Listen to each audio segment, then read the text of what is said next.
let's chat a little bit more about what investing in emerging markets right now is looking like with Daniel Needham. He's the Chief Investment Officer at Morningstar Investment Management, and he's joining in here on the show for a quick chat.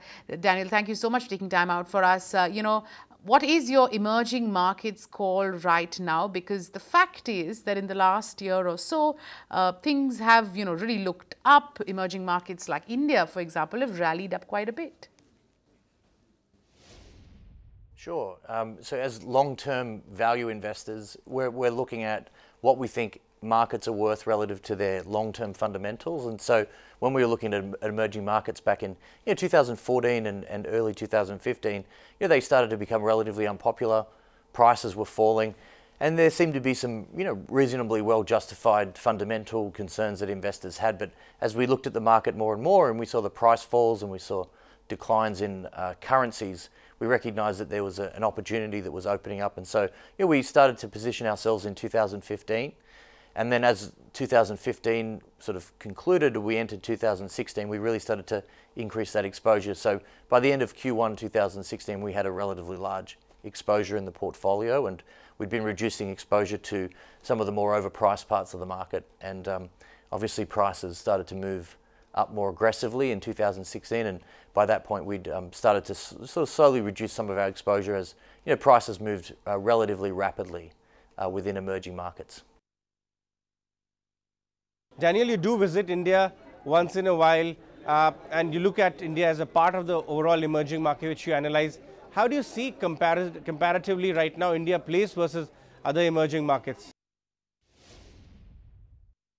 Yeah, well, look, I should always caveat that I'm not from India, and so people here know the markets a lot better than I do, but I can certainly provide that, the global perspective. And so, Indian equities right now, if I look across the top sort of 20-25 emerging markets that are made up of, say, the MSCI Emerging Market Index, India's sitting, around the middle across the opportunity set there. So we sort of think that over the next, say, 10 years, you're going to do better than US equity markets by a couple of percentage points.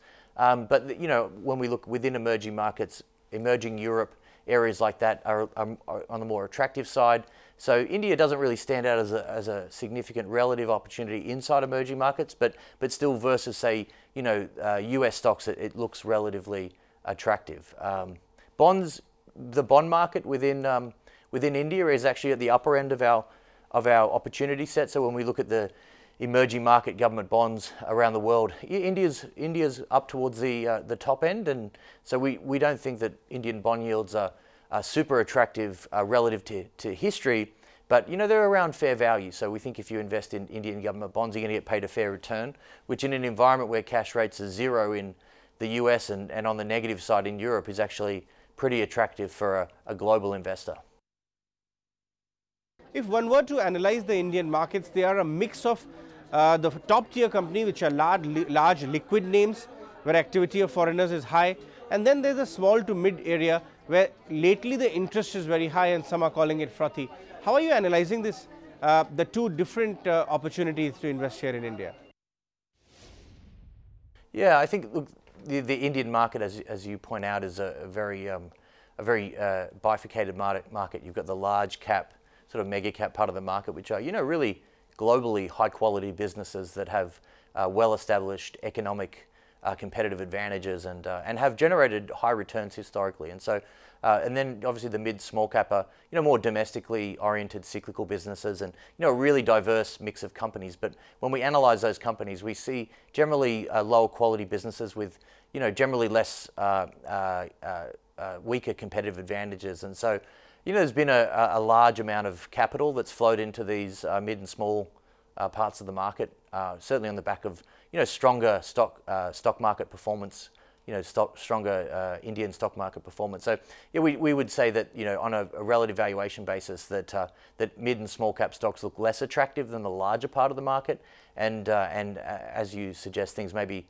have been a bit frothy as more and more money has flowed into the mutual funds, and mutual fund managers need to find opportunities, and so we're tending to see some money push out of the large caps into the mid and small, and that seems to be pushing the valuations up. So I think as we look at the market, we think on a relative basis, the larger, sort of safer part of the market, looks more attractive. And what we tend to see is that when the markets sell off, so, normally on the back of a decline in corporate earnings, it's the small mid part of the market that tends to sell off relatively heavily. And so, there's normally opportunities to reinvest, sell some of your large cap exposure to buy some mid and small exposure when prices are more attractive on a valuation basis. Daniel, you were talking about how India has a capability to outperform US in the next 10 years or so. But from, say, a 2 to 5 year perspective, what would you say is the way foreign investors are looking at India right now? Is there an increased participation that we can expect, for example, in the coming years? I think that generally the consensus is that India continues to develop as an economy and as a capital market, and I think that there is definitely a positive perception of India as an investment destination for foreign investors. I think when you think about the big economies around the world, I think it's probably pretty consensus that India has the most untapped potential, given the size of the population, given the quality of the institutions and the education levels. That there's huge opportunity for infrastructure investment and increases in manufacturing and moving from sort of over the next decade or two lower sort of value manufacturing to high value. So there's huge opportunities. I think that is probably a consensus view with most institutional investors around the world. I would say that people probably still need to be convinced of some of the catalysts. So seeing some of the reforms come through, start to see some of the expected implementation of the infrastructure spending. So that would be my kind of assessment. I think I can't speak to some of the foreign direct investment, but obviously Amazon has been putting a lot of money into India. So I think you're going to see some of those bigger tech consumer-oriented businesses probably continue to invest as well, as it's a very attractive population to be providing goods and services to. Looking at the global market setup, we all know that the US markets are at record high. Several global indices are also surging in the same way. But at the same time, beneath all of that euphoria, there's some amount of nervousness that global markets have not seen a decent correction for some time now. Could it be triggered by geopolitical issues or perhaps something to do with the commentary from Mr. Trump? Do you think there is this risk? And if yes, how are you analyzing it? Yeah, I think it's a good question. I think I would separate out the geopolitical risks to let's call them market-based risks. And so, the geopolitical risks are always present in one form or another. And generally, when these risks flare up, the market tends to overreact as the probabilities of these events are hard to estimate. They tend to be relatively low probability, but because they're very salient, they're very people can imagine how bad could get, and that tends to have a negative effect on asset prices. So we tend to avoid the guessing game on the geopolitical stuff and look at history and valuations, and so we tend to think the markets overreact to those types of things, but we're far from experts on sort of predicting those. But the bigger risks that we see within markets, certainly for long-term investors, is the fact that in places like the United States, as you point out, stock prices are very high. Cash flows are actually very high relative to history. So when you look at profit margins, when you look at return on equity, when you look at free cash flows, when you look at the amount that's been returned to shareholders through buybacks, it's all very high relative to history. At the same time, we have very high PE ratios and so very low implied discount rates on markets. And when you think about where interest rates are, very low, cash rates very low, that means that people are willing to pay more for a given level of cash flows, which is not necessarily an irrational thing to do, but it assumes that the current conditions remain in place for the next decade or two, which we don't think is necessarily a sensible assumption. So we think if you have an economic recession, earnings are likely to fall, investors are likely to sell stocks, discount rates are likely to rise, and valuations are more likely to move back to a reasonable level. And so we think over the next 5 to 10 years, that's a reasonably likely scenario. And so therefore we are owning more lower risk investments, so cash and high grade bonds, and we're more defensively positioned within our stock portfolios, who are underweight US stocks, which we consider to be relatively overpriced versus history and also versus other markets.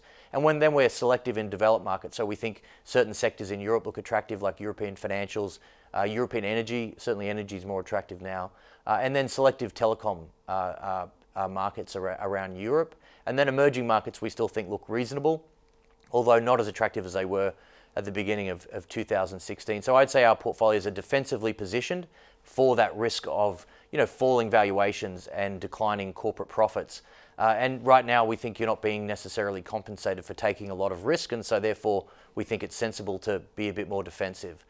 Timing's always very unpredictable, so we don't try to time things. We just accept that if we've got a lot of cash and the markets turn south, then we can be aggressive buyers when other people are aggressive sellers, and generally that tends to work out well over the long term. All right, Daniel, on that note, we'll say thank you. Thanks a bunch for taking time out for us. Daniel Needham, CIO of Great. Morningstar Thanks for having me. Appreciate Investment, talking exclusively here to us on ET Now. Find us on Facebook at facebook.com/ETNow, and don't forget to click the like button. You can also follow us on Twitter at ETNowLive. To stay updated with all our programming, hit the subscribe button on our YouTube channel by logging on to youtube.com/ETNow.